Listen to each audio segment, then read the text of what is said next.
புல்லும் சிலம்பினகான் புல்லரையன் கோயிலில் வெள்ளை விழிசென்கண் பேரரவம் கேட்டிலையோ.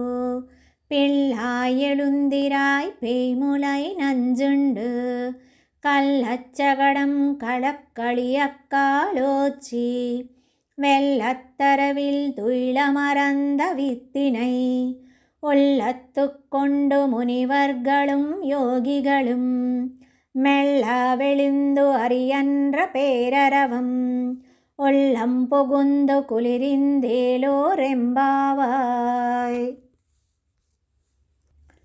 భగవదారాధనము పూర్వము లేనందునను ఈ వ్రతము యొక్క గొప్పతనము తెలియకపోవుట చేతను తానొక్కతియే తన భవనమున పరుండి నిద్రించుచున్న ఒక స్నేహితురాలిని గోదాదేవితో వచ్చిన వారు మేల్కొల్పుచున్నారు.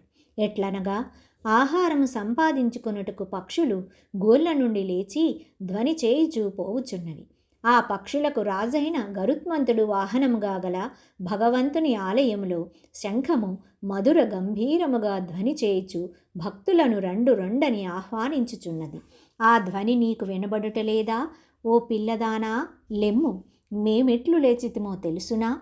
పూతని ఇచ్చిన స్తన్యము త్రాగినట్టియు తనను చంపగా వచ్చిన శకటాసురుని కాలుతోపుతో కాలుని వద్దకు పంపినవాడను సముద్ర జలముపై హంస తూలికా తల్పము కంటే సుఖకరమైన శేషశయ్యపై లోకరక్షణమునే ఆలోచించుచు యోగ నిద్రను అనుభవించు జగత్ కారణమైన పరమాత్మను తమ హృదయములందు బంధించి మెల్లగా నిద్ర మేల్కొను మునివర్యులు హరిహరి అను చేయు భగవన్నామధ్వని మా హృదయములలో ప్రవేశించి మమ్ము నిద్ర నుండి మేల్కొల్పినది.